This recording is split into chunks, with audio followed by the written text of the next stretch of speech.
Hello guys, welcome back to the channel. और देखिए आज का हमारा टॉपिक है अकाउंटिंग इक्वेशन और बैलेंस शीट इक्वेशन। बिल्कुल छोटा सा टॉपिक और इंपॉर्टेंट टॉपिक। तो चलिए स्टार्ट करते हैं।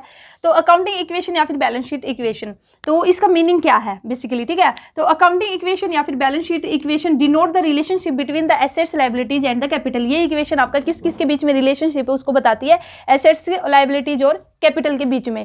अगर मैं बात करती हूँ अकाउंटिंग इक्वेशन की, बैलेंस शीट की, तो ये बेसिकली आपका बेस्ड है किसके ऊपर, on the double entry system. तो अकाउंटिंग इक्वेशन या फिर बैलेंस शीट है ये आपका इस पर बेस्ड है। विच सेज, जो आपका डबल एंट्री सिस्टम है ये आपको बेसिकली क्या कहता है, which says that the every transaction has the two aspect.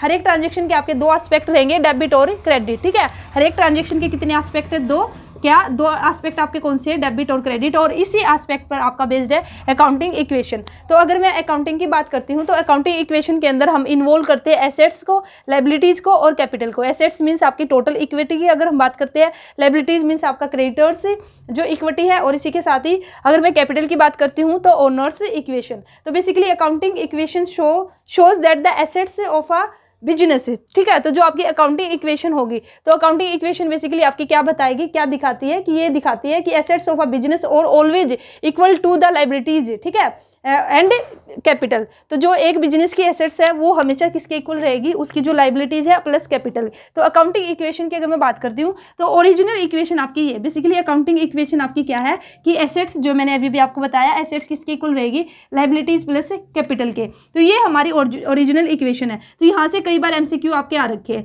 कि जो अकाउंटिंग इक्वेशन है वो assets equal to liability plus capital है, या assets plus capital is equal to liability. कैसे इसको आगे पीछे करके आपसे पूछ लेंगे, अगर आपको पता है तो आप इजिली टिक कर दोगे राइट आंसर। तो इसको हम बोलते हैं ओरिजिनल। अब हम बात करते हैं ड्राइव्ड इक्वेशन की। तो अब हमारा ड्राइव्ड इक्वेशन आपकी कौन सी होगी, जो ओरिजिनल आपकी इक्वेशन गिवन है यहीं से हम क्या निकालते हैं, ड्राइव्ड इक्वेशन निकालते हैं। कैसे, जैसे यहाँ से हम कैसे निकाल सकते हैं कि जो एसेट्स है, एसेट्स की साइड में मैं क्या लेके गई, लायबिलिटीज, तो वहाँ पे गई, आपको ये इक्वेशन को आपको पता ही है कि वहाँ पे जाएगी तो माइनस हो जाएगा।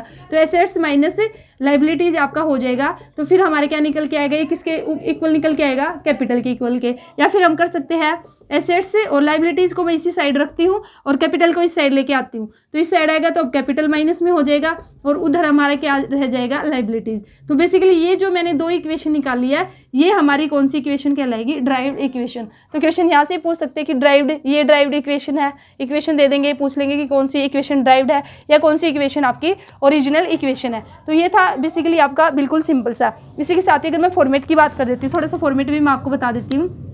जो फॉर्मेट रहता है किसका, अकाउंटिंग इक्वेशन का, ठीक है। तो ये देखिए आपका क्या रहेगा, अकाउंटिंग इक्वेशन का फॉर्मेट है बेसिकली यही आएगा। इधर आपका आ जाएगा डेट और यहाँ पे आ जाएगा आपका पर्टिकुलर, ठीक है। पर्टिकुलर आने के बाद फिर यहाँ पे आपका वही जो अभी ये जो आपके अकाउंटिंग इक्वेशन है, एसेट्स किसके इक्वल, वही लायबिलिटीज प्लस कैपिटल। तो ये बेसिकली आपका क्या हो जाएगा, ये बेसिकली आपका हो जाएगा फॉर्मेट ऑफ अकाउंटिंग इक्वेशन। तो ये था बिल्कुल छोटा सा टॉपिक। आई होप आपको समझ में आया होगा। समझ आया है तो वीडियो को लाइक कीजिए, चैनल को अभी तक सब्सक्राइब नहीं किया तो सब्सक्राइब कर लीजिए, क्योंकि आपको इसी तरह से और भी वीडियोज मिलती रहेगी। Thank you.